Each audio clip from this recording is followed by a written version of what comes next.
नमस्कार, मी सुलेखा तळवलकर दिल के करीबमध्ये तुम्हा सगळ्यांचं अगदी मनापासून स्वागत करते. तर चिन्मय मांडलेकर नावाची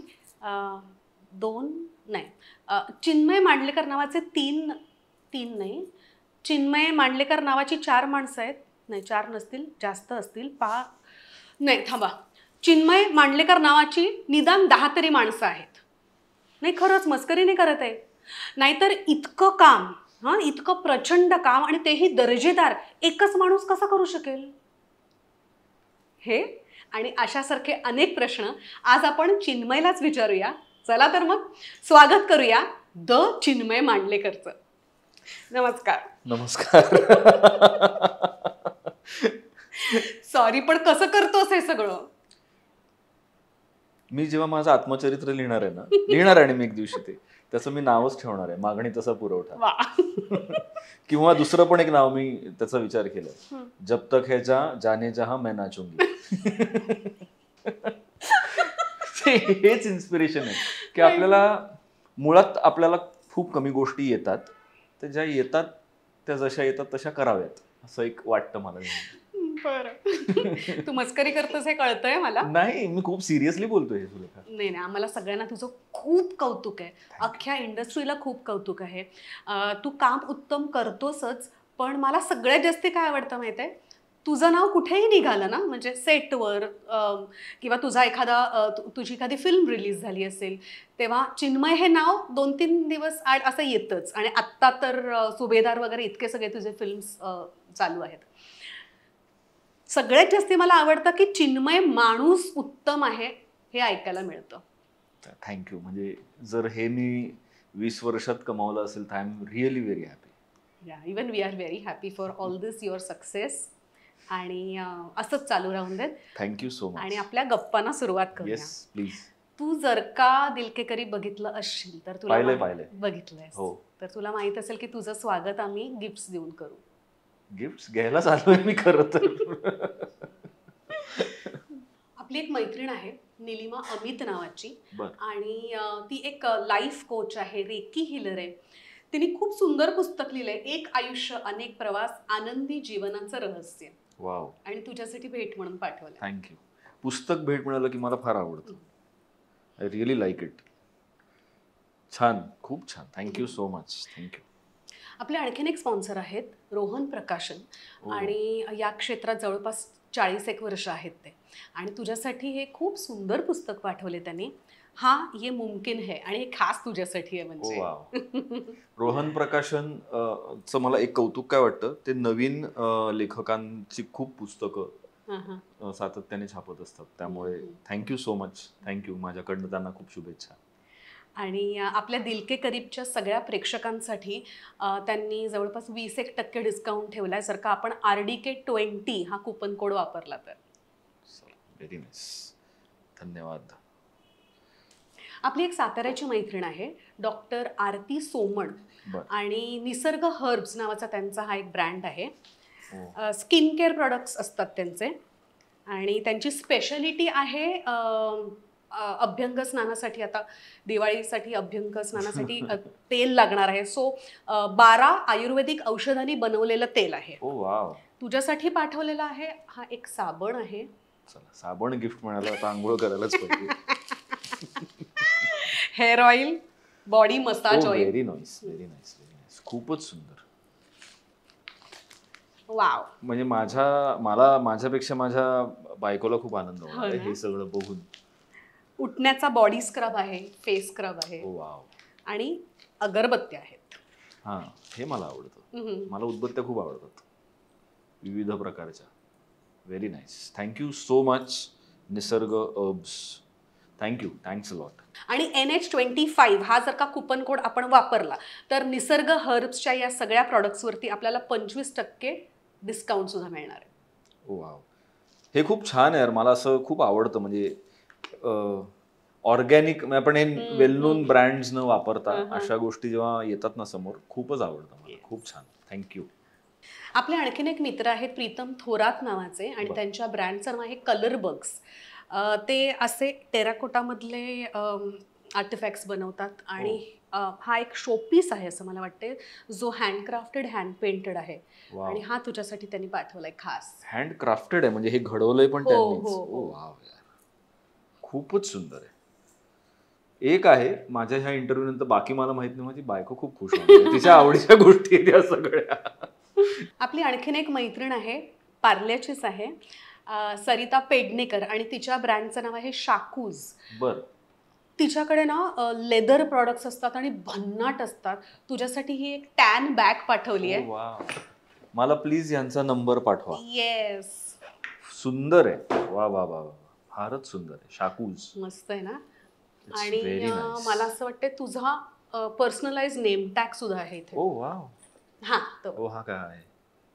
thank you so much Sarita Pednekar. Sarita Pednekar. Thank you, thanks a lot. आणि मी येतोय शाकूज मध्ये, म्हणजे जर दुकान असेल तर, किंवा आय विल, कारण मला लेदर बॅग्स आणि शूज ह्या माझ्या फार वीक पॉइंट आहेत माझ्या आयुष्यात. आता तू आणलीयस ती सुद्धा लेदर बॅग खूप मस्त हो, आहे. Thank you so much.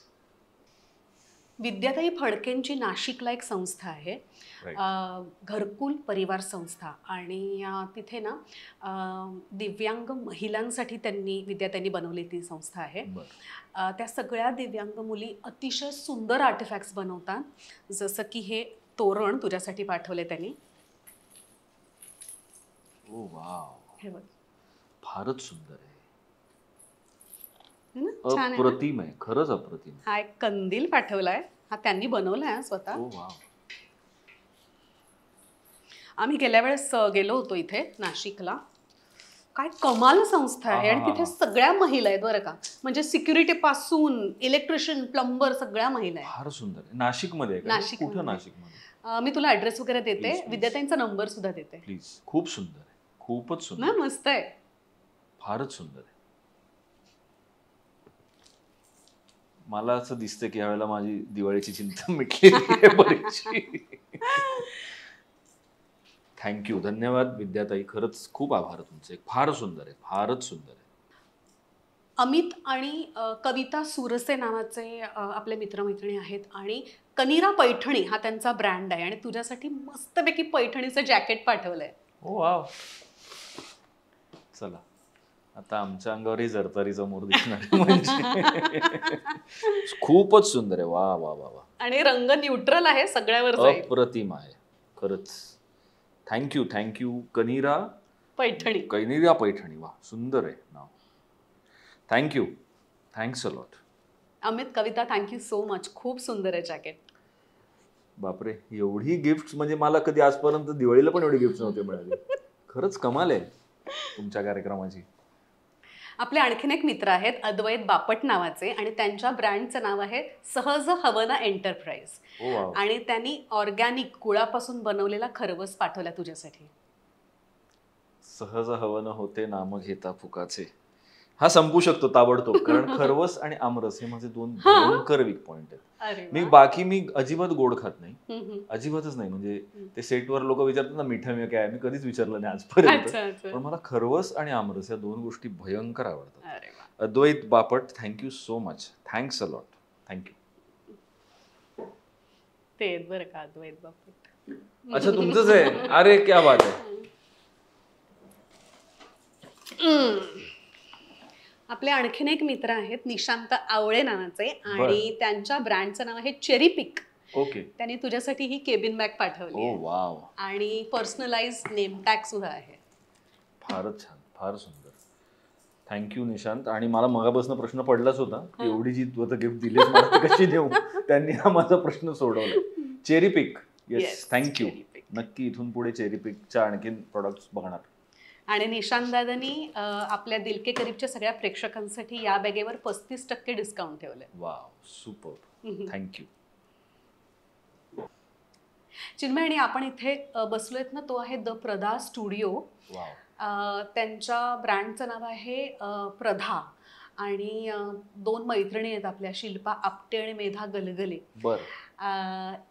इथे जेवढ्या वस्तू तुला दिसतायत ना, या सगळ्या त्यांनी बनवल्यात आणि हाताने बनवतात. क्या बात आहे. मला आल्यावर हा प्रश्नच पडला होता की हे घर आहे, हा स्टुडिओ आहे. खूप सुंदर आहे, खूपच सुंदर आहे.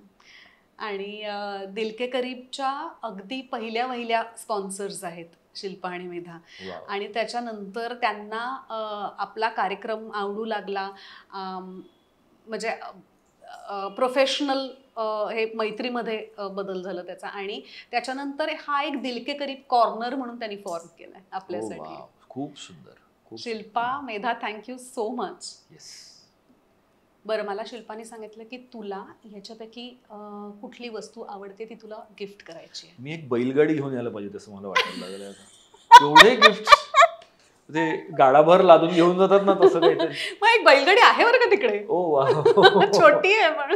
नाही नाही, फारच सुंदर. काय तुला काय आवडेल? मला कळत नाही यातलं फारसं. म्हणजे आता इथे आय एम मिसिंग नेहा, तिने पटकन काहीतरी उचललं असतं छान. आपण हवं तर नंतर नेहाला व्हिडिओ कॉल करूया, तिला विचारूया आणि ते मी तुला गिफ्ट करेन. चालेल. That is a better idea. चालेल. That is a better idea. Yes. So गप्पांना सुरुवात करूया. हा चला. चिन्मय, मगाशी मी म्हणाले तसं की इतकं काम करतोस तू आणि तरी सुद्धा उत्तम काम करतोस. असं कुठेही आपण म्हणतो ना आपल्या भाषेत पाट्या टाकणं, तसं कुठेही दिसत नाही. दर्जेदार काम असतं. कसं मॅनेज करतोस रे?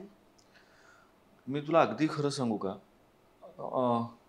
माझ्याकडून काहीच ठरवून आजपर्यंत झालं नाही. म्हणजे अगदी करिअर चॉईस पासनं सगळ्या गोष्टी थोड्याशा त्या घडत गेल्या. आणि थोडंसं मी काय म्हणू आपण त्याला, जे समोर येईल त्याला नाही म्हणालो नाही कधी सुरुवातीला. म्हणजे अगदी आपली जी पहिली एकत्र मालिका होती असंभव. आता मी असंभवची तुला गंमत सांगतो.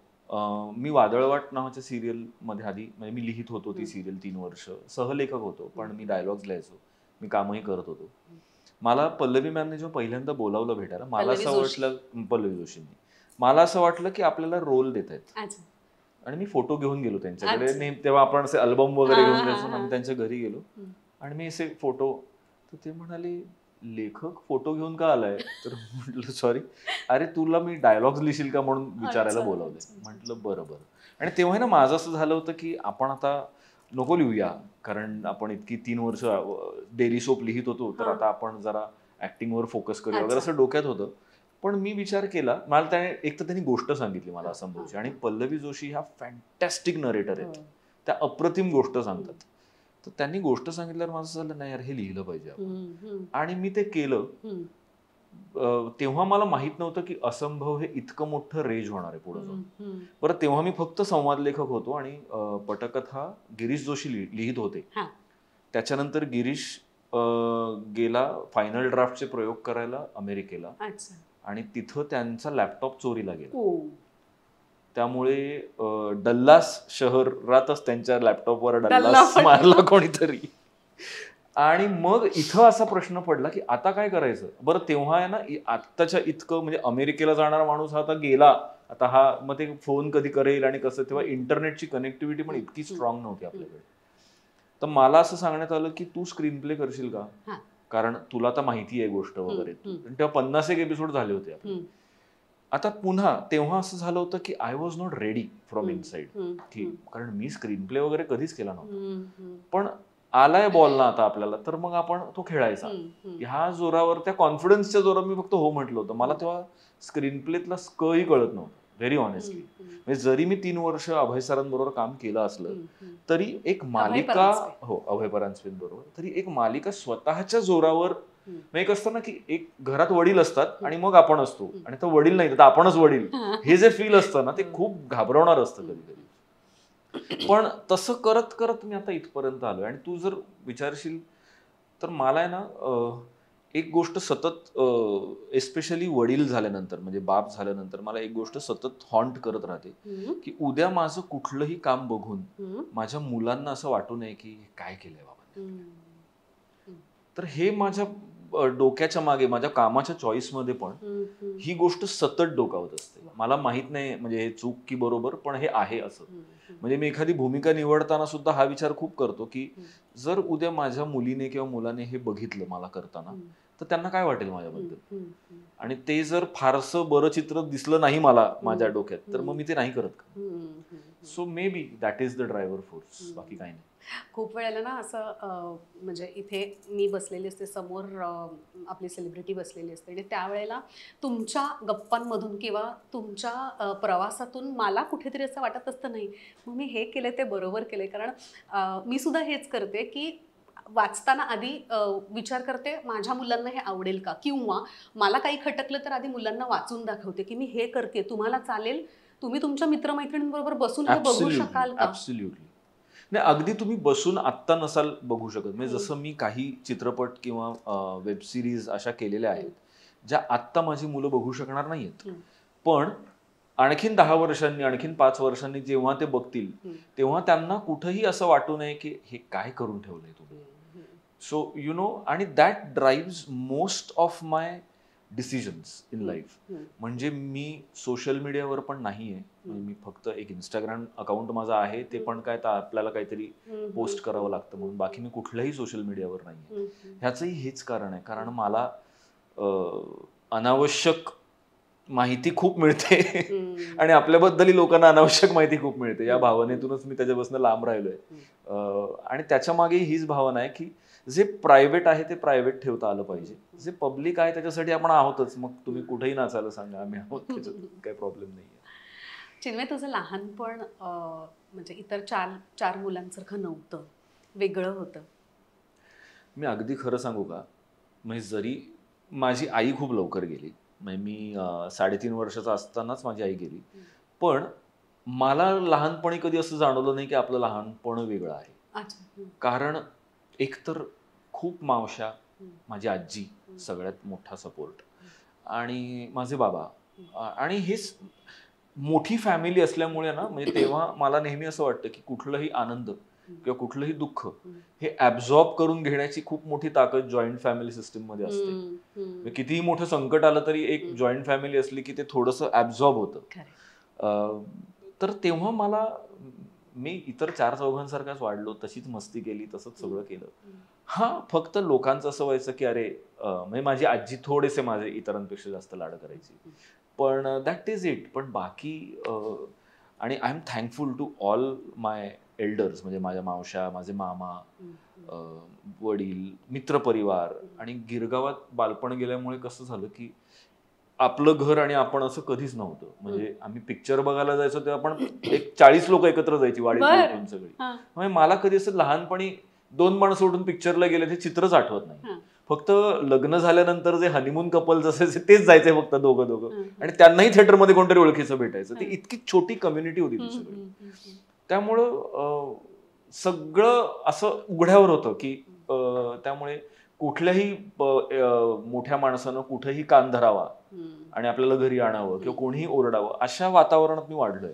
त्यामुळे ना मला कधी हे जाणवलं नाही की आपलं काहीतरी फार वेगळं बालपण चाललंय वगैरे काही. It was all very fun. वडिलांचं नाव काय? माझ्या वडिलांचं नाव दीपक मधुकर मांडलेकर. आणि ते काय करायचे? ते देना बँकेत जॉब करत होते, आणि दुर्दैवानं 2005 साली त्यांचा मृत्यू झाला. म्हणजे आता ते नाहीयेत. सो या असं आहे. आणि आजीचं नाव काय? माझ्या आजीचं नाव ललिता समेळ. ती आजही आहे. आता तिचं वय 93 वर्ष आहे. बरं. मी तिला आता तिच्या वाढदिवसाला भेटायला गेलो होतो. तिला आता थोडा विसर पडतो काही गोष्टींचा, पण ती मला म्हणाली झालं आता फक्त 7 वर्ष राहिली की सेंचुरी. सो अजून अगदी माझी आजी भयंकर पॉझिटिव्ह. म्हणजे तिने, मला खूप मावशा आहेत, खूप नातेवाईक आहेत. म्हणजे आमच्या लहानपणी घरात जेवण पण असं बनायचं ना की एक 5 चपात्या जास्त बनवा, भात जास्त बनवा, कोणीही कुठूनही कसंही येतं. हे सगळं माझ्या आजीमुळे होतं. तिने माणसं धरून ठेवली होती खूप जास्त. आणि आम्हाला अजूनही मला आठवतं की आमच्या संपूर्ण परिवारात कोणाचाही प्रॉब्लेम झाला, काहीही प्रॉब्लेम, की पहिले लोक आजीकडे यायचे. म्हणजे आजीला माझ्या इंग्लिश येत नव्हतं, तिला म्हणजे ती शिकली किती होती मला खरंच माहित नाही, पण ती हुशार बाई आहे असं मी अजूनही म्हणेन. आणि माझं खूप मोठं सुदैव आहे की ती इतकी वर्ष अजूनही आहे. म्हणजे आजही आम्हाला असं वाटतं की आजीकडे गेलं पाहिजे, आजीला भेटलं पाहिजे. आणि माझ्या सगळ्या मालिकांचा एक हक्काचा प्रेक्षक म्हणजे माझी आजी सुरुवातीच्या काळात. म्हणजे तिचं तेव्हा ठरलेलं शेड्यूल असं होतं की ती प्राईम टाइमला, म्हणजे संध्याकाळी जेव्हा पहिल्यांदा टेलिकास्ट होतं तेव्हा ती एक चॅनल बघायची, मग सकाळी उठून रिपीटला दुसरे बघायची, मग दुपारी तिसरं, असं करून ती तिन्ही चॅनल्सवरचे सगळ्या मालिका बघून काढायची. अरे बापरे, म्हणजे तुझ्यापेक्षा जास्त काम करायची. हो हो हो, भयंकर भयंकर भयंकर. वा वा. तू कॉन्व्हेंटचा ना? हो. तरी सुद्धा मराठी अप्रतिम आहे तुझं, म्हणजे तू खास मेहनत घेतलीस का त्या? अजिबात नाही. सी, मला हा प्रश्न नेहमी पडतो जेव्हा लोक विचारतात ना, की तू कॉन्व्हेंट मध्ये शिकलायस तरी पण तुझं मराठी चांगलं कसं? म्हणजे इंग्लिश मीडियम नाही, Saint Sebastian high school is a convent, right? Yeah, it's a convent. म्हणजे माझं म्हणजे सगळं आमच्यासारखं नाही की किंग जॉर्ज राजा शिवाजी विद्यालय इंग्लिश मीडियम पण तिथे नाही, मराठीच नाही, बोललं जातं, तसं नाही. सी, आमच्या शाळेत आता आम्ही सगळी गिरगावातली मुलं होतो, ज्याच्यात मोस्टली मराठी आणि गुजराती हा सगळा मिक्स क्राऊड होता. आम्ही शाळेमध्ये अपार्ट फ्रॉम शाळेचं जे काही अकॅडमिक शिक्षण, आम्ही आपापसात मराठीतच बोलायचो. किंवा आमचे गुजराती मित्र आमच्याशी मला गुजराती पण उत्तम येते. मला बोलता येत नाही, माझा तितका कॉन्फिडन्स बोलण्याचा नाहीये, पण मला वाचता येते अख्खी गुजराती आणि मला कळते अख्खी गुजराती. माझ्या वडिलांना फ्लुएंटली यायची बोलता, कारण ते बँकेत असल्यामुळे त्यांचे खूप क्लायंट्स गुजराती आणि गिरगावात असल्यामुळे. मला जेव्हा आता लोक हा प्रश्न विचारतात की तुमची मराठी चांगली कशी, कारण ती माझ्या घरात बोलली जायची. आमच्या घरात आम्हाला व्हॉट डू यू वॉन्ट वगैरे असं कधीच कोणी आयुष्यात नाही विचारलं. माझे मामा, आजी, मावशा, बाबा सगळे सगळे आम्ही फक्त मराठीत बोलायचो. त्यामुळे आता सुद्धा आहे ना, जेव्हा बरेच लोक नाही तुम्ही तुमच्या मुलांना मराठी माध्यमाच्या शाळेत घाला तरच त्यांचं मराठी सुधारेल, माझं नेहमी उलटं म्हणणं असतं की तुम्ही त्यांना इंग्रजी माध्यमाच्या शाळेत घाला, कारण इंग्रजी ही भाषा येणं पण गरजेचं आहे आजच्या काळात. पण that cannot be the excuse की तुमच्या मुलांना मराठी बोलतो, कारण याचा अर्थ तुम्ही घरी मराठी बोलत नाही. मुलगा शाळेत जातो पेक्षा शाळेत तो किती 5 तास 6 तास 7 तास असतो, त्याच्यापेक्षा जास्त वेळ तो घरात घालवतो किंवा मित्रांबरोबर घालवतो. मग जर त्याला मराठी येत नसेल किंवा तिला मराठी येत नसेल तर घरातल्या संभाषणात काहीतरी प्रॉब्लेम. आणि तो आता झालाय. म्हणजे अगदी माझी मुलगी 2010 साली जन्माला आली, ती बऱ्यापैकी मराठी बोलते. पण माझा मुलगा जो 2013 साली जन्माला आला, फक्त 3 वर्षांनी, त्याला मराठी बोलताना तो थोडासा आजही ग्रामरमध्ये गोंधळतो. इतका म्हणजे आपल्या वेळेला 20 वर्षांनी जनरेशन बदलायचं, आता हे 3 वर्षात मला फरक जाणवायला लागलाय. पण मला असं वाटतं की मराठी भाषा ही मला येते कारण माझ्या घरी मराठी बोलली जात होती. माझ्या वडिलांनी, आणि त्यासाठी मी त्यांचे खूप आभार मानेन, मी 10वीला जेव्हा गेलो तेव्हा लोक वेकेशन क्लासला घालतात आणि टक्के पडले पाहिजेत, आणि ती माझ्या वडिलांची अपेक्षा होतीच. त्यात माझ्या दुर्दैवानं माझ्या वडिलांचे जे बॉस होते त्यांचा मुलगा माझ्या 1 वर्ष आधी 10वी झाला होता आणि तो मेरिट लिस्ट मध्ये आला. त्यामुळे मी कपाळाला हात मारला, म्हटलं ह्या बने काकांचा मुलगा मेरिट लिस्ट मध्ये आला तर मी का प्रेशर घ्यायचं आयुष्यात. कारण तो एक डायलॉग होता, बघ बन्यांचा मुलगा बघ, असं ते सगळं होतं जे कुठल्याही मध्यमवर्गीय घरात असतं. पण जेव्हा मी 9वीतनं 10वीला गेलो आणि आमचे वेकेशन क्लासेस सुरू झाले, तेव्हा माझ्या वडिलांनी मला विश्वास पाटलांची पानिपत नावाची कादंबरी दिली, जी एक 800 पानाची कादंबरी आहे. आणि मला ते असं म्हणाले की अभ्यास कर, नीट कर मन लावून, पण जमलं तर वर्षभरात ही कादंबरी वाचून काढ. आता माझा प्रॉब्लेम असं झाला की मी ती 3 दिवसात वाचून काढली. तेव्हा वडिलांना टेन्शन आलं, ते म्हणाले बास आता अभ्यास कर गपचूप. पण त्यांनी ते एनकरेज केलं, कारण कुठलाही बाप आपल्या मुलाला आता तू कादंबरी पण वाच बरं का असं नाही सांगत. बरं, माझे बाबा काही फार असे साहित्याचे प्रेमी वगैरे होते अशातला भाग नाही, बँकेत काम करणारा एक साधा सुद्धा माणूस होता, पण त्यांना समहाव ते महत्व जाणवत होतं की हेही वाचलं पाहिजे. म्हणजे आमच्या घरात तेव्हा ऐतिहासिक कादंबऱ्या आणि पु ल देशपांडे इतकंच पुस्तकं, ग्रंथसंपदा इतकीच होती. पण बाबांमुळे मी पु ल वाचायला सुरुवात केली, बाबांमुळे मी श्रीमान योगी वाचली, बाबांमुळे मी पानिपत वाचली, आणि मग ती मला आवड लागून मग आता माझ्या घरात पुस्तकं जास्त आणि माणसं कमी अशी परिस्थिती आहे. पण हे जे बाळकडू असतं ना, हे घरातनं मिळालं पाहिजे. शाळेचं माध्यम कुठलंही असो, तुमचं इंग्लिश, हिंदी, मराठी, गुजराती काही असो, तुमच्या घरात जी भाषा बोलली जाते ती महत्वाची आहे. अभिनयाची आवड लहानपणापासून होती? नाही, खरं तर म्हणजे मला माहित नाही, कारण मी लहानपणी आहे ना स्टेजवर फारसा नाही गेलोय कधीच. आपल्या लहानपणी फॅन्सी ड्रेस स्पर्धा व्हायच्या. आता त्या खरं तर आपल्या हौसेपेक्षा आपल्या मोठ्यांची हौस जास्त असते की तुला मी हे बनवते, तुला मी. तर माझी मावशी, म्हणजे जिला मी माझी खरं तर आईच म्हणू शकतो, लता पानसरे, जिजी मावशी म्हणायचो आम्ही तिला सगळे. तर ती भयंकर उत्साही, म्हणजे माझ्या आजीचा तो एक गुण तिने घेतला होता की मुलांना इथं घेऊन जा, तिथं घेऊन जा. ती राहायची तिथेच का? हो, आम्ही गिरगावात, माझ्या आजीचं घर आणि मावशीचं घर असं समोरासमोर होतं. आणि गंमत म्हणजे हे अशा समोरासमोरच्या घरात माझ्या मावशीने त्या काळात पळून जाऊन लग्न केलं होतं. बरं. म्हणजे इथून ती पळून गेली आणि इथे राहिला, असं झालं होतं ते. अर्थात नंतर माझ्या ताईच्या जन्मानंतर ते सगळं छान छान झालं, पण आमची समोरासमोर तेव्हा अशी घरं होती. आणि मला अजून आठवतंय, कम्युनिकेशन असं खिडकीतनं व्हायचं, इथनं हाक मारली जायची, ए लता, आज तुझ्याकडे जेवायला काय केलंय? मग लता इथनं सांगायची, मग थांब मी चिन्मयला पाठवते, वाटीतनं पाठवते. हे सगळं असं मोठ्याने झालं, अख्ख्या वाडीला कळायचं यांच्याकडे काय जेवायला, कारण तेव्हा फोन नव्हते. हे मी सांगतोय साधारण 84-85 या काळातलं. सो जिजी मावशीला फार असं हौस की फॅन्सी ड्रेस स्पर्धा, मग तू तिथं जा. मग माझी ताई भरतनाट्यम का कथ्थक शिकत होती, भरतनाट्यम शिकत होती बहुतेक. माझा मावस भाऊ दुसरा तो म्युझिक शिकत होता. आणि मी माझा सगळा वांडपाणा करण्याकडेच कल असल्यामुळे तरी ती मला ढकलायची, तू हे कर, तू ते कर. तर तेवढं एक लहानपणी केलं होतं, पण सगळा कल हा वर जे चाललंय मंचावर त्याची मस्करी कशी करता येईल आणि त्याची खिल्ली कशी उडवता येईल ह्याच्याकडेच कल होता सगळा. मी कॉलेजला गेलो, डहाणूकर महाविद्यालय, डहाणूकर महाविद्यालय. आणि तिथं तेव्हा माझी एक मैत्रीण होती अश्विनी नावाची, म्हणजे आमची नुकतीच कॉलेजमध्ये ओळख झाली होती. आणि तेव्हा पहिली नोटीस लागली की INT एकांकिका स्पर्धेसाठी निवड. तर ती मला असं म्हणाली की मला एकटीला जायला भीती वाटते, तू येशील का माझ्या बरोबर? मी म्हटलं ते काय असतं एकांकिका वगैरे? ते म्हणाले ते नाटक. म्हणजे म्हटलं बरं चला बघूया जाऊन काय. बरं, गिरगावात राहिल्यामुळे आणि शिवजयंती आणि नवरात्रोत्सव हे सगळं आमच्याकडे खूप तेव्हा ऍक्टिव्हिटी खूप व्हायची. मला अजून आठवते, आमची भैरवी ताई नावाची एक ताई होती, म्हणजे ती नंतर डॉक्टर झाली, डॉक्टर भैरवी ऐनापुरे ती आता.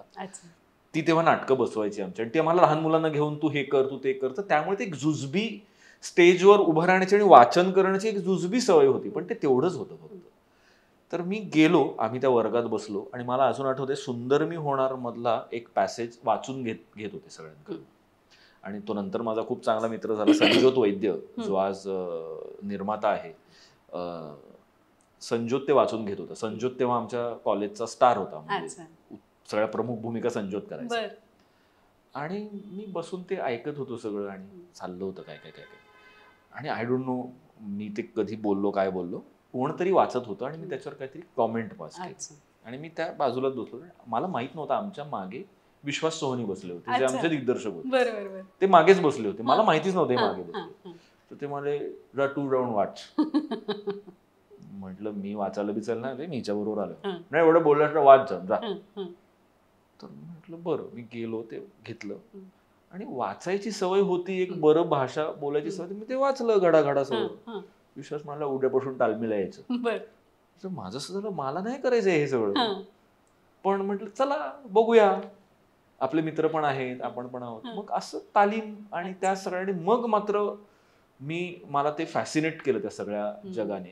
सो मी रंगभूमीवर काम करू लागलो, ह्याचं सगळं श्रेय हे डहाणूकर महाविद्यालय या आमच्या कॉलेजला आहे. कारण शाळेत असताना काही मी फारसं काही केल्याचं मला आठवत नाही. आणि त्याच्यानंतर म्हणजे मुळातच करिअरला सुरुवात कशी करायची, हे करायचं का नाही, ते NSD हा प्रवास कसा होता?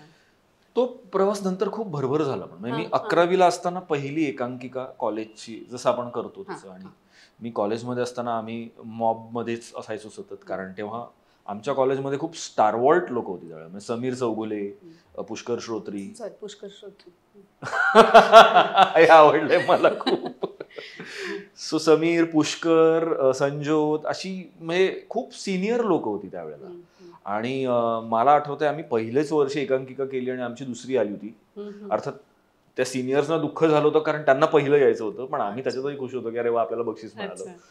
पण कॉलेज करता करता, मग कॉलेजमधल्या एकांकिका करता करता मी एक वर्कशॉप केलं, जे कीर्ती कॉलेजला झालं होतं. आणि ते वर्कशॉप संवेदना नावाच्या संस्थेने घेतलं होतं, आणि निर्मल पांडे त्या वर्कशॉपमध्ये शिकवायला आले होते.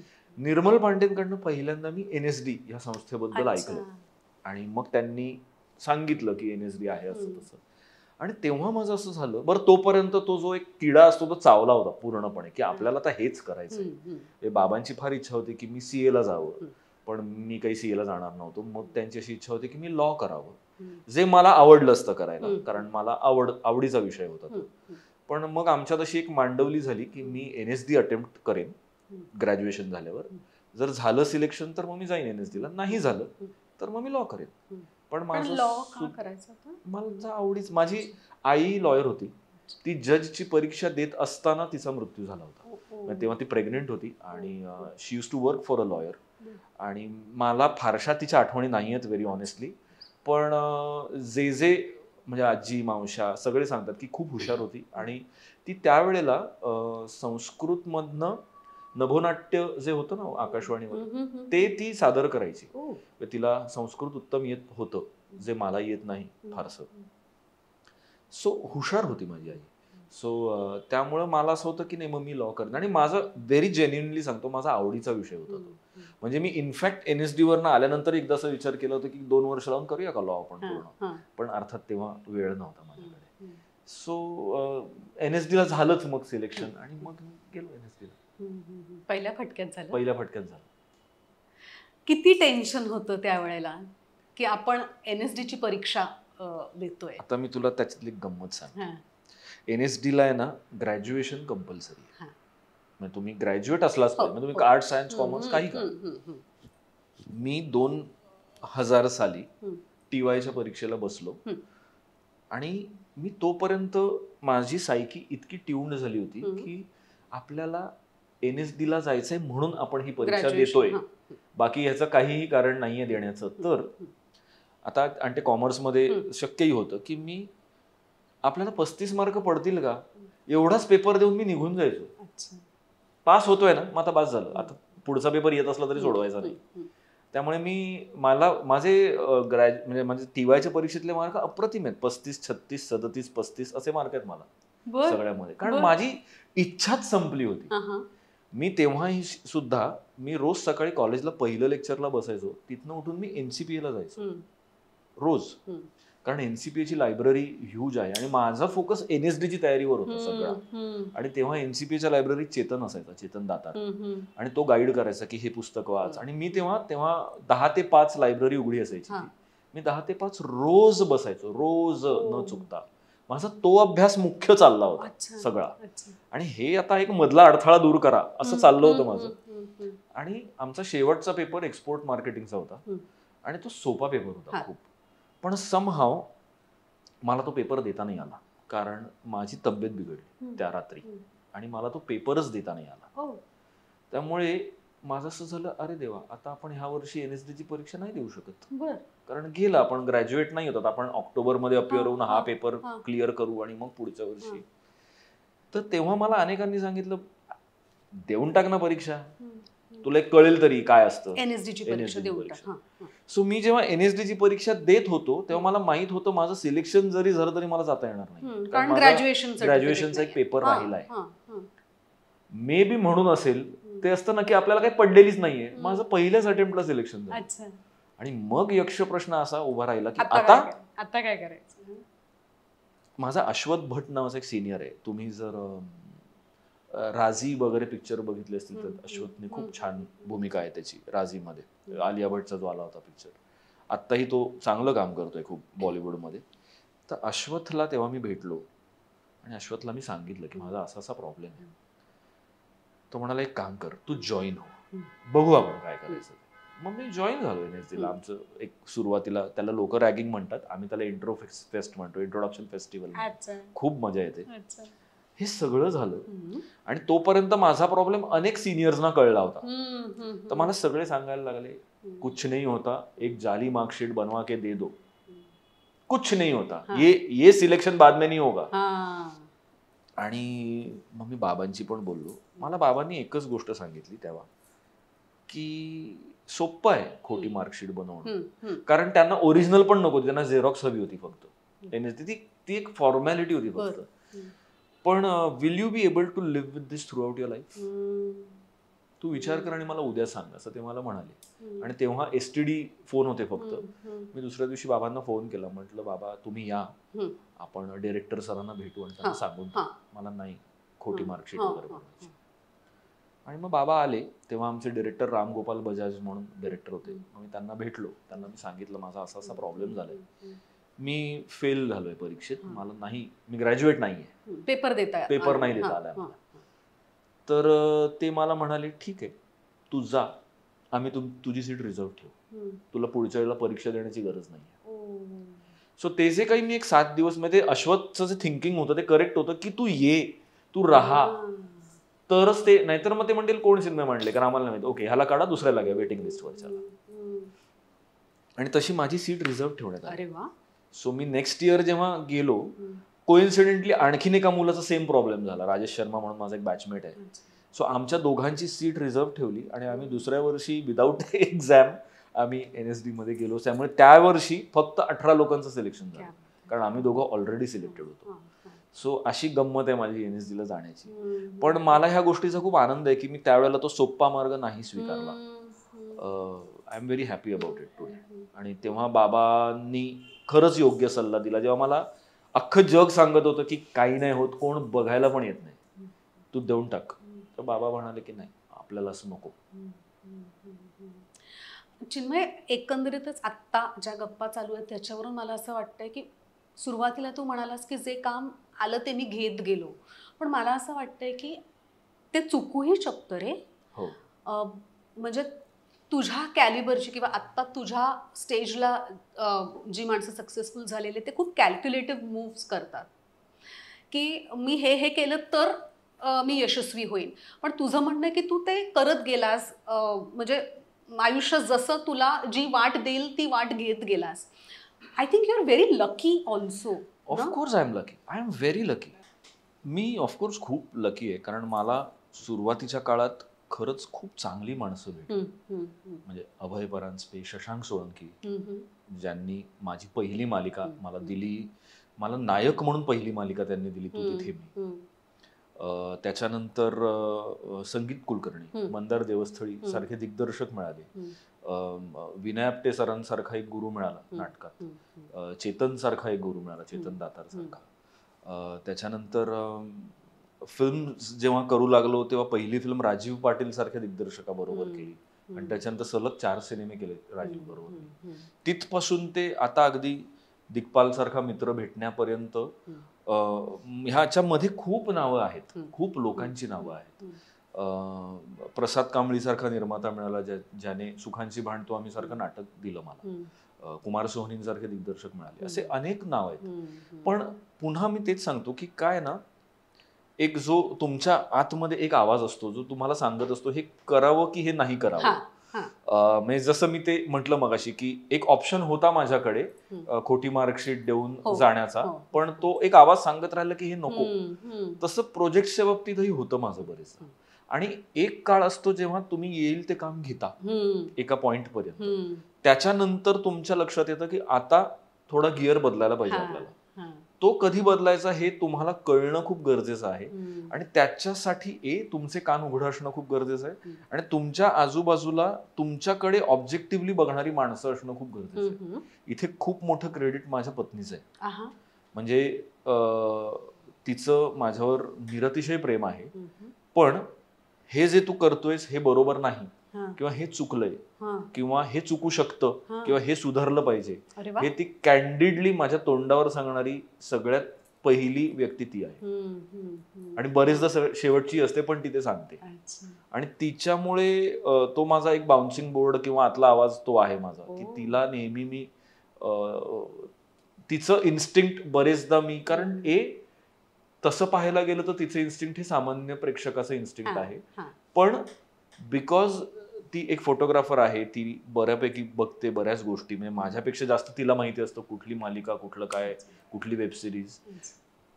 तर तिचं तेही एक रडार ऑन असतं की बाबा हे जे करतोयस हे बरोबर नाही किंवा हे जे करतोयस ह्याच्यात सुधारणा होऊ शकते. सो अशी माणसं असणं आणि तुमचे कान उघडे असणं, कारण यश बहिरं बनवतं तुम्हाला बरेचदा. तर ते कान उघडे असणं आणि कान जमिनीला असणं की काय घडतंय आपल्या आजूबाजूला, काय बदलतंय, एक ट्रेंड चाललंय म्हणून आपणही त्यात वाहत चाललोय का? कारण मला सगळ्यात न आवडणारा शब्द आहे ट्रेंडी. ट्रेंडी कपडे घालतो म्हणजे काय घालतो? What is trendy? म्हणजे चार चौघ जसं वागतायत तसं हा वागतो म्हणजे ट्रेंडी आहे का? तर तसं असण्यामध्ये मला कधीच इंटरेस्ट नव्हता आणि कधीच नाहीये. त्यामुळं असेल कदाचित मी जे काही काम केलंय त्याच्यात एक महत्वाचा आग्रह हा असतो की हे आधी झालंय, आधी जर झालं असेल तर मला नाही करायचं, किंवा मी हे आधी केलंय, हे मी आधी केलं असेल तर मला नाही करायचं. आणि त्यातूनच बरेचदा कामांची चॉईस निर्माण होते माझी. मग ती आता असं नाहीये की येईल ते मी घेईन किंवा येईल ते मी करेन. बरेचदा ऑडिशन्ससाठी पण जेव्हा फोन येतात ना आपल्याला हिंदी चित्रपटांचा किंवा काय, माझं बरेचदा असं होतं की जाऊन हे ऑडिशन देणं आता गरजेचं वाटतंय का, खरंच हे जे सांगतायत हे एक्साइटिंग आहे का, नसेल तर मी ऑडिशनला पण जात नाही की नको मला नाही करायचं. जसं मध्यंतरी झालं होतं की सातत्याने जे फोन यायचे, वो एक कॉप का रोल है, वो एक कॉप का रोल है, असं एक 2-3दा झाल्यावर माझं झालं मला नाही करायचं.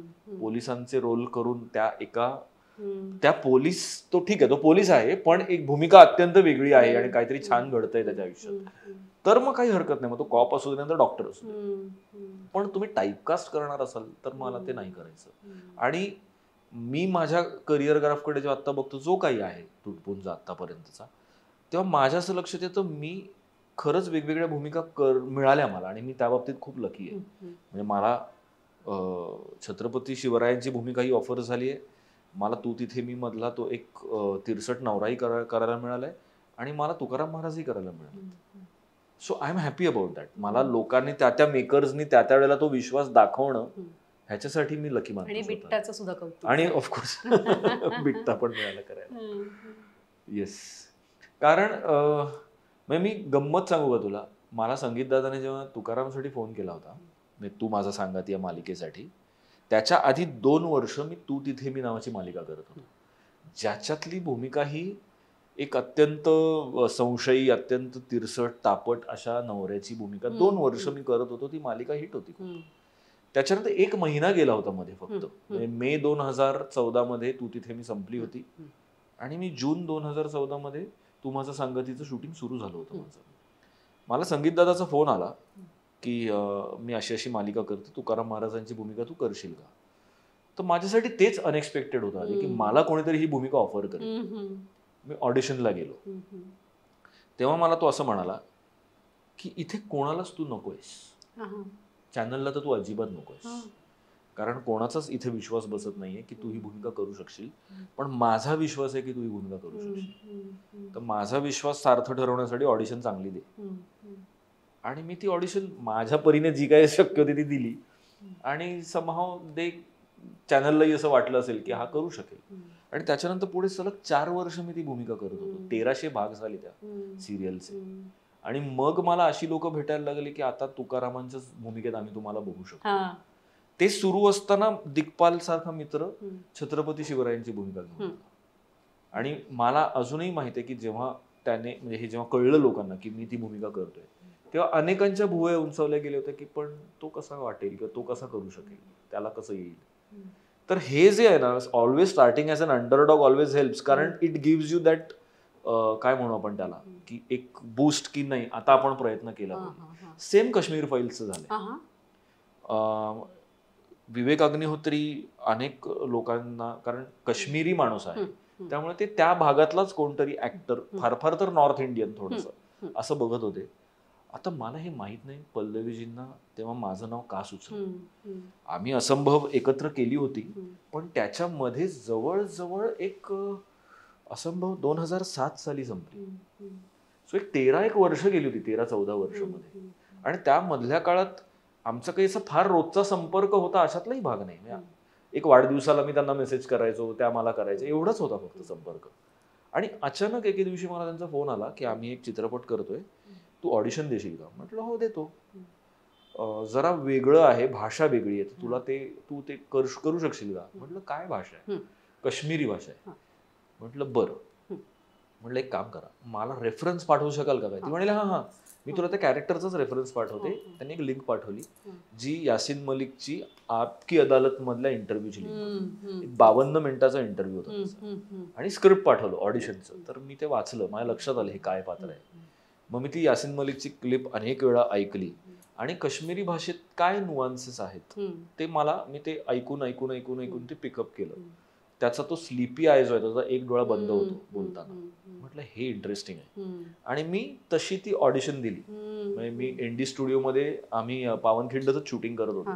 त्याच्यानंतर माझ्याच खोलीमध्ये सुश्रुत मंकणी होता, मी त्याला म्हटलं शूट कर माझी ऑडिशन. शूट केली. आणि विवेक अग्निहोत्री मला जेव्हा पहिल्यांदा भेटले तेव्हा मला म्हणाले की तू मराठी आहेस ना, तू कसं असं काश्मीरी बोललायस याच्यामध्ये. म्हटलं ते मी ऐकून म्हटलं आणि मला भाषेचा आहे बराचसा सेन्स थोडा. तर मी ते पिकअप केलं. ते म्हणाले पल्लवीने तुझं नाव सांगितलं तर मी नावच रिजेक्ट केलं होतं, मराठी लडका करी नाही सकता. सो अगेन तेच होतं. म्हणजे मला हे पल्लवीजींनी आणि फोनवर सांगितलं होतं की विवेकला ऍक्च्युली तू कन्व्हिन्स नाहीये विवेक फार. हे जेव्हा मला कोणीतरी सांगतं ना तेव्हा माझं असं होतं अब तो करना ही है अपने को. करू शकणार नाहीस. म्हणजे मी तुला अगदी खरं सांगू, मी ऍक्टिंग सिरियसली घेण्यामागचं कारण सुद्धा असंच एक वाक्य आहे.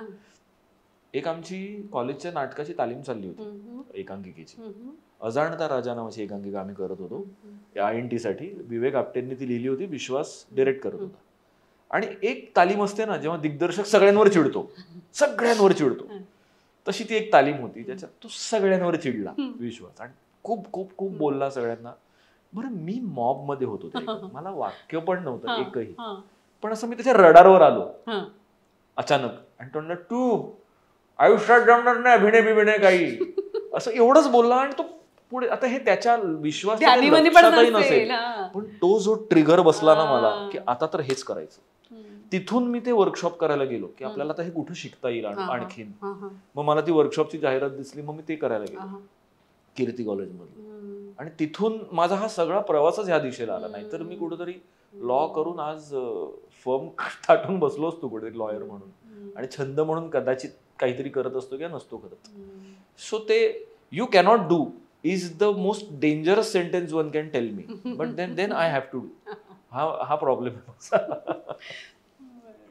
असं आहे ते सगळं. त्यामुळे ह्यातनं तुमचे करिअर चॉईसेस आणि मग तुम्हाला भेटणारी लोक, वाईट माणसंही भेटतात नाही असं नाही, किंवा फसवणारी माणसं भेटतात, बरेचदा निगेटिव्ह अप्रोच असलेली माणसं भेटतात.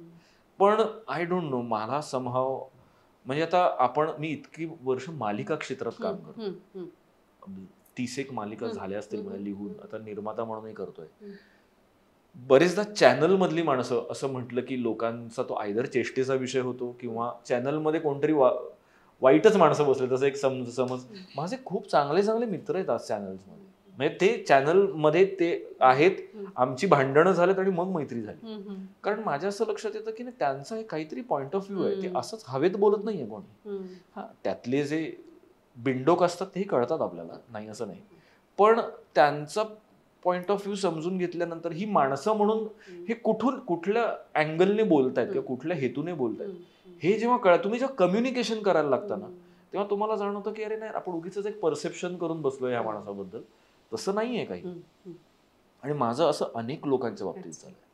म्हणजे माझं पहिलं व्यावसायिक नाटक मी मोहन वाघांबरोबर केलं, आणि मोहन काकांबद्दल मला इतक्या लोकांनी इतक्या गोष्टी सांगून ठेवल्या होत्या की ते अमुकच आहेत, ते तमुकच आहेत, ते असेच आहेत आणि होणारच नाही. विजय केंकरे मला घेऊन गेले होते त्यांच्याकडे, आणि विजय केंकरे मला एकच म्हणाले, तू ठरव तुला काय वाटतं. आणि माझी आणि मोहन काकांची इतकी घट्ट मैत्री झाली, मी सांगू नाही शकत. म्हणजे देर आर सम लॉसेस जी माणसं आज नाही, त्याचं मला दुःख होतं.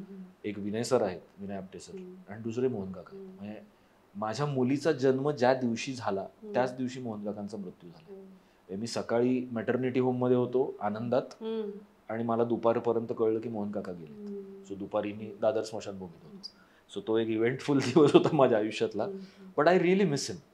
मला इतक्या लोकांनी सांगितलं होतं मोहन काका ते खूप खडूस आहे, ते नीट बोलणार नाही, ते पैसे देत नाहीत. मला काहीच असा अनुभव नाही. He went many a times he went out of the way for me. मला अजून आठवतंय, आम्ही पांगिरा नावाची फिल्म करत होतो राजीव पाटीलची, आणि कॉम्बिनेशन ऑल कॉम्बिनेशन गाणं आहे त्याच्यात सगळ्यांचं, 36 ऍक्टर्स आहेत त्याच्यात, आणि सगळ्यांच्या डेट्स मिळून एक काही डेट आल्या, आणि तेव्हा नेमका आमचा दौरा लागला होता नाटकाचा. आणि मला सगळ्यांनी सांगितलं मोहन वाघ दौरा कॅन्सल करणार, शक्यच नाही. मी मोहन काकांना फोन करून सांगितलं, म्हटलं काका असं असं सगळं आहे, तुम्ही सांगा. मोहन काकांनी दौरा कॅन्सल केला. ते म्हणाले काही हरकत नाही, मी ऍडव्हान्स वगैरे काही घेतलेला नाहीये, आपण हा दौरा नंतर करू, तुझा शूटिंग करू.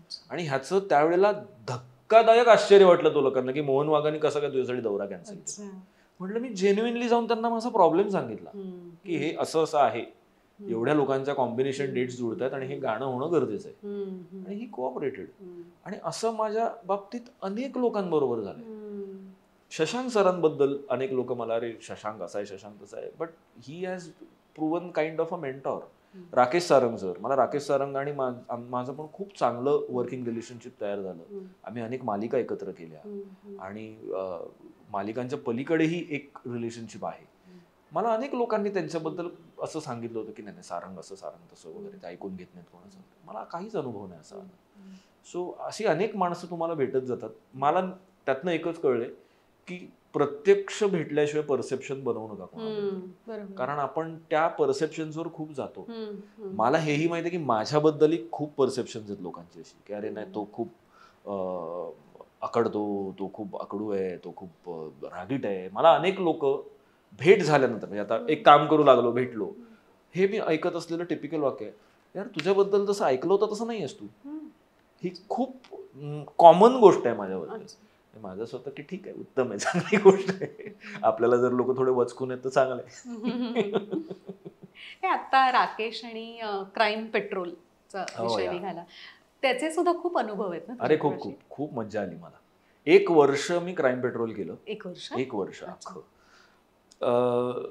2 वर्ष तू तिथे, मी त्याच्यानंतर 4 वर्ष तू माझा सांगाती, 6 वर्ष मी सलग टेलिव्हिजन करत होतो. रोज सकाळी उठून मी शूटला जात होतो आणि मला ना त्याचा फटीक जाणवायला लागला होता. बरं नेमकं त्यावेळेला मी ठाण्याला राहायचो आणि तू माझं सांगातीचं शूट चालायचं मडला, तर मी 4 वर्ष ठाणा मड अपडाऊन करत होतो रोज. बापरे बापरे.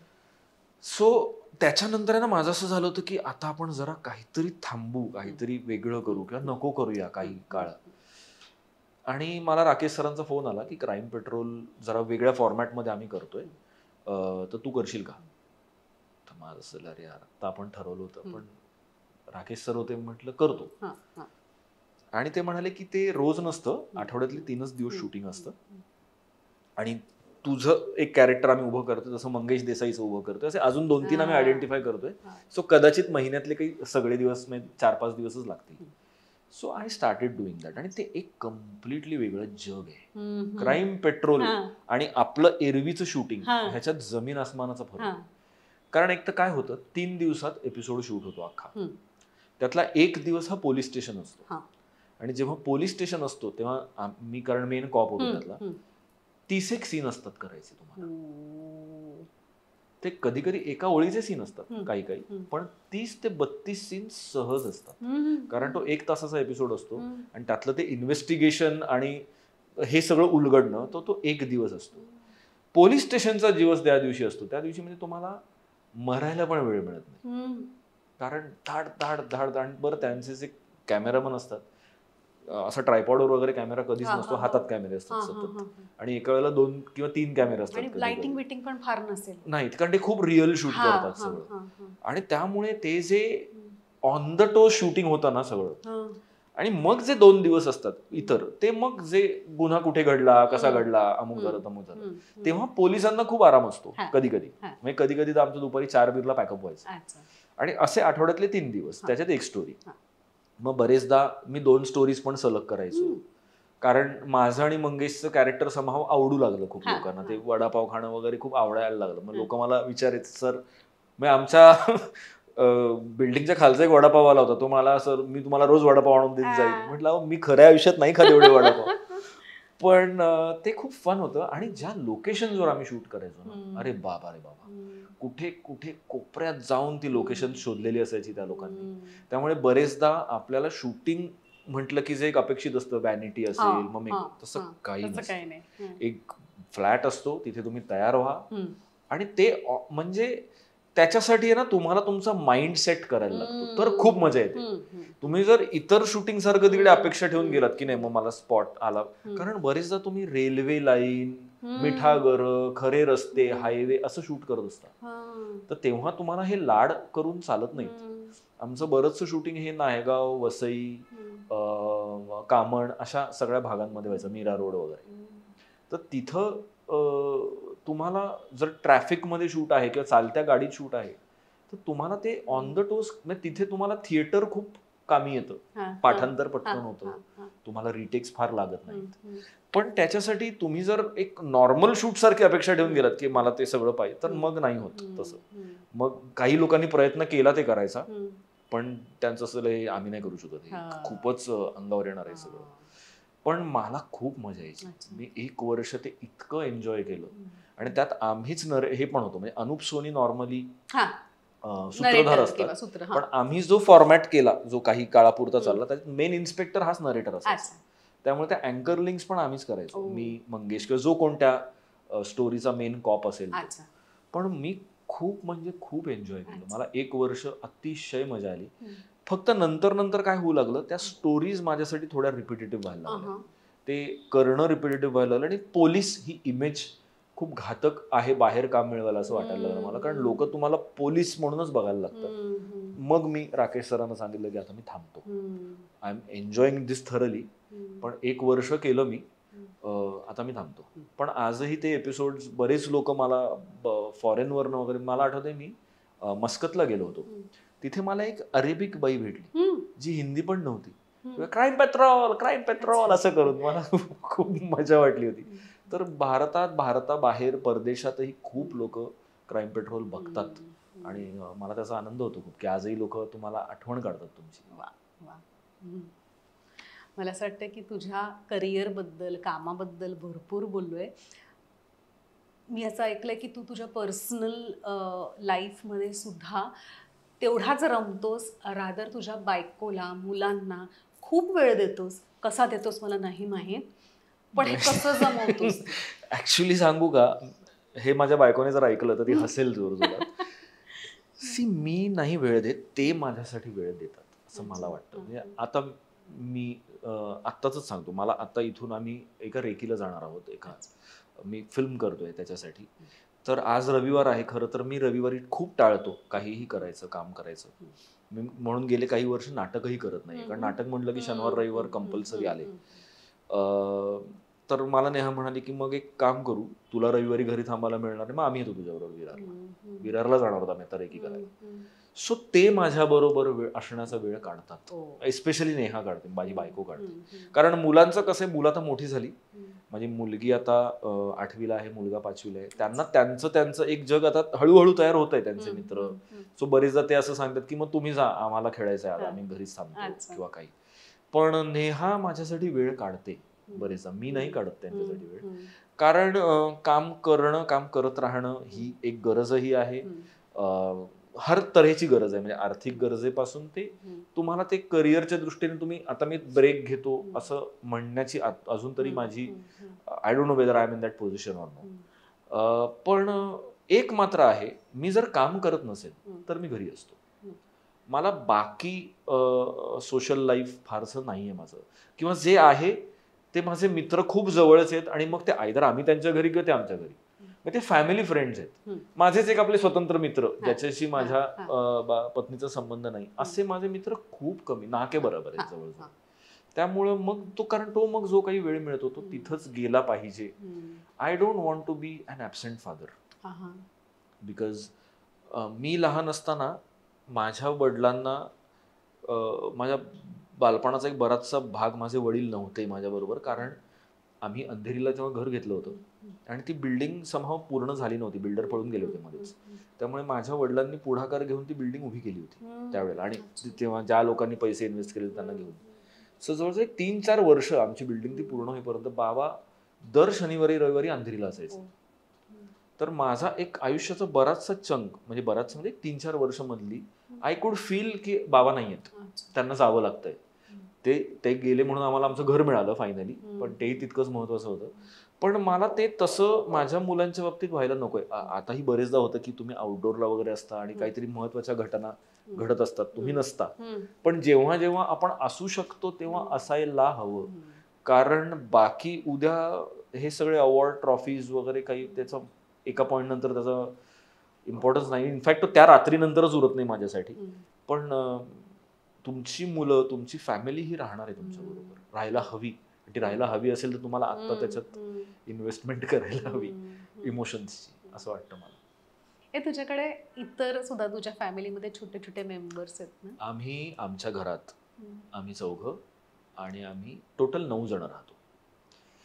त्याच्यामध्ये मी, माझी पत्नी, माझी मुलगी, माझा मुलगा, माझ्या आणखीन 5 मुली आहेत. 5 आहेत. त्यातल्या 4 ह्या श्वान जातीच्या आहेत आणि एक आफ्रिकन पॅरेट आहे. पण त्या सगळ्या मुली आहेत. म्हणजे त्या 4घी आमच्या घरात आहेत म्हणून आमचं घर आहे. म्हणजे ऍक्च्युली आम्ही त्यांच्या घरात राहतो असं मला नेहमी वाटतं. आणि ते मुळात माझ्या पत्नीच्या आवडीतून ते आलेलं आहे.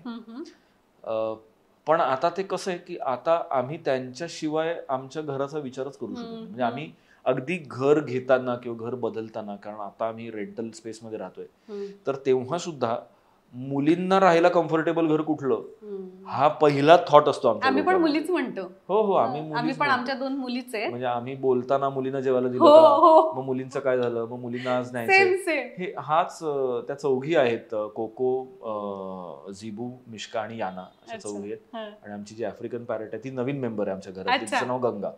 अशा ह्या 5 जणी आहेत.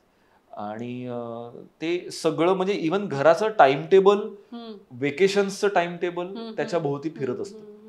आणि तुम्ही 4घी जण जर का गेलात कुठे वेकेशन साठी तर कसं मॅनेज करता? एक तर माझे सासू सासरे ठाण्याला राहतात, त्यांच्याकडेही आता एक डॉग आहे. म्हणजे त्यांच्याकडनंच खरं तर त्यांच्याकडनंच ही आवड निर्माण झालेली आहे असं मी म्हणेन. सो बरेचदा त्यांच्याकडे राहतात मुली मग. किंवा आमचा एक राजेश नावाचा मित्र आहे, त्याचं भिवंडीच्या जवळ त्याचं एक फॅसिलिटी आहे किंवा त्याच्याकडे. पण बरेचदा आईबाबांकडेच असतात. शिवाजी पार्कला सुद्धा आहे बाथ अँड पार्क्स म्हणून आहे, वैशाली लोंढेचं, तर तिच्याकडे पण फॅसिलिटी आहे, खूप उत्तम आहे फॅसिलिटी. सो येस, म्हणजे आता मुली तिकडं पण बरेचदा म्हणजे आमचं घर, माझे सासू सासरे आणि माझी मेहुणी पूजा जी नाशिकला असते तिच्याकडेही 4 आहेत. सो आम्ही जेव्हा एकत्र येतो सगळे तेव्हा घरामध्ये 9 कुत्रे असतात. त्यामुळे आणि त्यातला एकच मेल आहे जो सासू सासऱ्यांकडे माझ्या आहे, केष्टो, तो एकटाच मेल आहे, बाकी सगळ्या फिमेल्स आहेत. तो पग आहे, त्यामुळे तो दिसला तेव्हा म्हटलं हा केष्टो मुखर्जी सारखा दिसतो, त्याचा आम्ही केष्टो. सो बाकी सगळ्या मुली आहेत त्यामुळे आमच्या घरात एक मॅडनेस असतो जेव्हा सगळे एकत्र येतात. म्हणजे आता कोणाचा वाढदिवस आला किंवा दिवाळी किंवा आम्ही नाशिकला गेलो किंवा आम्ही ठाण्याला गेलो किंवा ते अंधेरीला आमच्याकडे आले, एक कम्प्लीट मॅडनेस असतो. 9 डॉग्स असतात घरामध्ये. तुझ्या श्वान मुलींची नावं सांगितलीस, पण तुझ्या मुलांची नावं नाही सांगितली. माझ्या मुलीचं नाव इरा, माझ्या मुलाचं नाव जहांगीर. सुंदर आहेत रे नाव. येस, जहांगीरचा जन्म पारसी न्यू इयरच्या दिवशी झाला होता आणि म्हणून मी JRD टाटांवरून त्याचं नाव जहांगीर ठेवलं. त्याच्यावरून नंतर मला खूप ट्रोलिंग झालं की मी मुस्लिम आडनाव का ठेवलं माझ्या मुलाचं वगैरे, आणि खूप एक घाणेरड्या लेवलवर जाऊन लोकांनी मला ट्रोल केलं त्यावेळेला. मला बरं, त्याचा जन्म 2013 साली झालेला आहे. सैफ अली खानला नंतर मुलगा झाला आणि सैफने त्याच्या मुलाचं नाव काहीतरी जहांगीर का जे ठेवलं. लोकांना असं वाटतं की मी सैफ अली खानवरून माझ्या मुलाचं नाव ठेवलं. तर त्यांचं अज्ञान दूर करावं असं मला वाटतं की माझ्या मुलाचा जन्म त्याच्या जवळजवळ 10 वर्ष आधी झालेला आहे. त्याचा मुलगा 9 का 10 वर्ष आधी. आणि माझी त्यामागची म्हणजे मी आता मी त्याचं उत्तरही देत नाही कोणाला, मी अजिबातच उत्तर द्यायला जात नाही. आणि एस्पेशली जेव्हा माझी अष्टकातली कुठली फिल्म येणार असते तेव्हा अचानक हे ट्रोल्स डोकं वर काढतात की तुम्हाला का महाराजांच्या रूपात बघायचं, तुम्ही मुलाचं नाव जहांगीर ठेवलं. त्यांना मला असं विचारायचं की उद्यापासून टाटा या कंपनीचे सगळे प्रोडक्ट्स वापरायचे बंद करा. टायटनच्या घड्याळापासून TCS, एअर इंडिया हे कोणी काढलंय? हे जहांगीर रतनजी टाटा नावाच्या माणसाने काढले, JRD टाटा, भारतरत्न JRD टाटा. त्यांच्यावरून मी माझ्या मुलाचं नाव जहांगीर ठेवलं. तर तुम्हाला प्रॉब्लेम असेल तर तुमच्याकडे, मी तुम्हाला उत्तरही द्यायला येणार, असं आहे. तू सोशल वर्क सुद्धा करतोस ना? मी तुझी संस्था आहे? हो आहे. मी मगाशी जो उल्लेख केला, पूजा माझी मेहुणी, पूजा जोशी. सो पूजा जोशी सामंत, ती आता लग्न करून नाशिकला असते. पूजा ही स्पेशल एज्युकेटर आहे. आणि पूजा एके दिवशी एक प्रपोजल असं घेऊन आली होती की आपण तारे जमीन पर नावाचा चित्रपट आला, त्याच्यानंतर अध्ययन अक्षमता ह्याच्याबद्दल एक बराचसा अवेअरनेस आपल्या समाजात आला की डिस्लेक्सियामुळे म्हणा किंवा लर्निंग गॅपमुळे बरेचदा मुलं तसं शिकू शकत नाही. त्याच्यासाठी आता अनेक शाळांमध्ये स्पेशल त्यांचं वर्ग किंवा त्यांच्यासाठी फॅसिलिटीज किंवा त्यांना वेगळं पद्धतीने शिक्षण हे आपल्या नॉर्मल शाळांमध्ये आहेत. पण महापालिकेच्या ज्या शाळा आहेत त्याच्यात असा कुठलाही प्रोग्राम त्यावेळेला नव्हता. आम्ही तेव्हा ठाण्यात राहत होतो, त्यामुळे ठाणे महापालिकेच्या जितक्या शाळा आहेत त्या ठाणे महापालिकेच्या शाळांमध्ये जे अध्ययन अक्षम आहेत मुलं, त्यांच्यासाठी स्पेशल प्रोग्राम काय, म्हणून मग आम्ही मीमांसा नावाची संस्था सुरू केली. त्याचे 2 भाग होते. एक तर अशी मुलं आयडेंटिफाय करणं, दुसरं महापालिकेचे जे शिक्षक आहेत शाळांचे त्यांना ट्रेन करणं. कारण शिक्षकांचं सुद्धा ट्रेनिंग होणं गरजेचं आहे ना, कारण ते नॉर्मल मुलांना शिकवायला इक्विप्ड आहेत, पण स्पेशल मुलांना शिकवण्यासाठीचं त्यांचं ट्रेनिंग करणं. सो ते सगळं पूजा आणि तिने उभं केलेली ही संस्था आहे. ती मला म्हणाली की मला तुझा पाठिंबा हवाय. म्हटलं मी आहे तुझ्यावर, तुला काय करायचंय मला सांग. सो म्हणजे सरकार दरबारी जाणं, कामं करणं किंवा त्यांच्या गोष्टी अटेंड करणं, पण डे टू डे बेसिसचं जे काम आहे ते पूजा आणि तिचे व्हॉलेंटियर्स आहेत. आता जवळजवळ ती संख्या कमी जास्त होत जाते, पण लॉकडाऊन पूर्वी जवळजवळ 11 शाळा आम्ही करत होतो. मग लॉकडाऊन लागला आणि लॉकडाऊन मध्ये मी तुला सांगू का सुलेखा, खूप मोठं नुकसान झालं ह्या सगळ्या मुलांचं. कारण ही सगळी मुलं अशा बॅकग्राऊंड मधनं येत होती जिकडे हातावर पोट असणारी माणसं होती. कोणाचे आई वडील घरकाम करत होते, भाजी विकत होते, वॉचमन म्हणून काम करत होते. त्या आई वडिलांचं असं झालं की आता लॉकडाऊन, आमच्याकडेच पैसे नाही, ते ह्यांना तर शाळेत कुठे पाठवा. तर त्यांची शिक्षण बंद झाली त्या बऱ्याचशा मुलांची. मग आम्ही लॉकडाऊन मध्ये असा उपक्रम केला की आपण त्या मुलांना वह्या, पुस्तकं, पेन, पेन्सिल त्यांना प्रोव्हाइड करू, सो दॅट त्यांचं, कारण त्यांना आपण सगळे लॉकडाऊन मध्ये ऑनलाईन शिफ्ट झालो, पण ही अशी मुलं किंवा ही अशी कुटुंब आहेत ज्यांच्या अख्ख्या कुटुंबात म्हणून एक मोबाईल फोन आहे किंवा तोही नाहीये. म्हणजे तेव्हा माझी पत्नी सुद्धा काही मुलांना शिकवायची.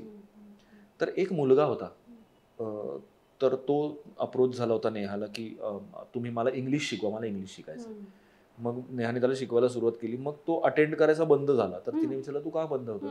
तो म्हणतो ना आमच्याकडे आता चॉईस आहे की आयदर मी शिकू शकतो किंवा माझी बहीण शिकू शकते, कारण मोबाईल एकच आहे. तर माझ्या बहिणीला शिकवा तुम्ही, मी बघेन नंतर. आणि त्याने ते सोडून दिलं.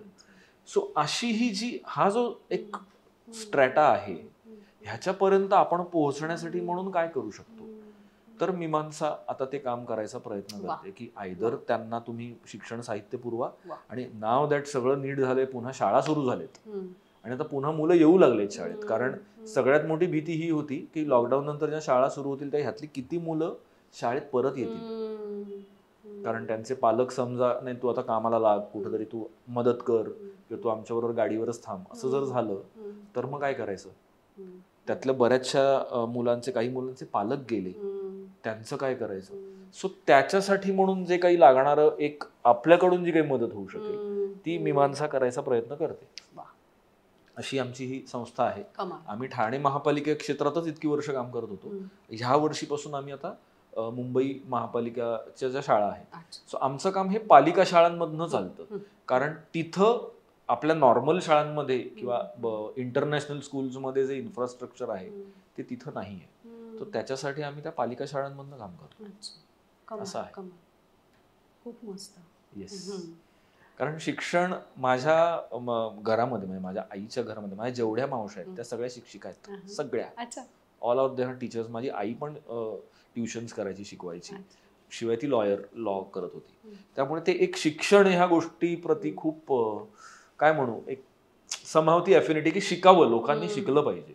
कारण शिकणं हे तुम्हाला जेवढं एम्पावर करतं तेवढी कुठलीच गोष्ट करत नाही असं मला वाटतं. मस्त. बापरे मजा आली. मला पण खूप मजा आली. वेळ कसा गेला कळलंच नाही. कारण ह्या गोष्टी एरवी इंटरव्ह्यूज मध्ये आपण नाही बोलत. म्हणजे मला actually I am very thankful to you. कारण तू माय प्लेजर. एकतर हे जे सगळा हा जो उपक्रम आहे तुझा, मला भयंकर कौतुक आहे याच्याबद्दल. कारण तू तुझं शूटिंग सगळं काम सांभाळून आणि हा लोकांच्या म्हणजे आमच्यासारख्या जे गेस्ट म्हणून जातात त्यांच्या डेट सांभाळून तू हे करतेस. आणि तुझी सगळी टीम म्हणजे मनीषाताई एक वर्षभर फॉलोअप करतायत मला. आणि मला असं वाटलं होतं ह्या भेटल्या मला तर ओरडतील आता एके दिवशी की अहो चला कधीपासून फोन करते मी तुम्हाला. तर मला खरंच खूप कौतुक वाटतं. आणि ज्या पद्धतीनं तू हे सगळं कंडक्ट करतेस. कारण एरवी कसं आहे, एरवी आपण खूप बोलतो बऱ्याच गोष्टी इंटरव्ह्यूज मध्ये, पण त्या प्रोजेक्ट स्पेसिफिक गोष्टी असतात. त्या बरेचदा सांगितलेली वाक्यच तुम्ही बोलत असता की आपल्या फिल्म बद्दल हे बोलायचं बरं का. पण इथं मला नव्हतं माहिती मी आज हे सगळं बोलणार आहे. आणि मला असं ह्याबद्दल गप्पा मारणारे बोलणारे म्हणण्यापेक्षा. So thank you Sulekha. Thank you so much. Thank you so much. म्हणजे मला जेव्हा फायनली कळलं की तू येणार आहेस आज, तेव्हा मला इतका आनंद झाला माहितीये का तुला. आणि काल रात्री सुद्धा मी त्यांना विचारलं नक्की आहे ना उद्याचं. आपलं एकदा कॅन्सल झालं होतं कारण ठरवून. आणि आज सुद्धा पोहोचेपर्यंत रे गाडीच बंद पडली अमुक. हो रे. आणि आमच्याकडून ते सगळं झालं. आपण एक माझं असं झालं तर काहीतरी आपण नाही आज जमवूच आपण काही करून. नाही थँक्यू सो मच. खरंच खरंच खूप बरं वाटलं चिन्मय. थँक्यू. थँक्यू. धन्यवाद. आणि तुम्ही सगळेजण ऑलवेज पाहत राहा दिल के करीब.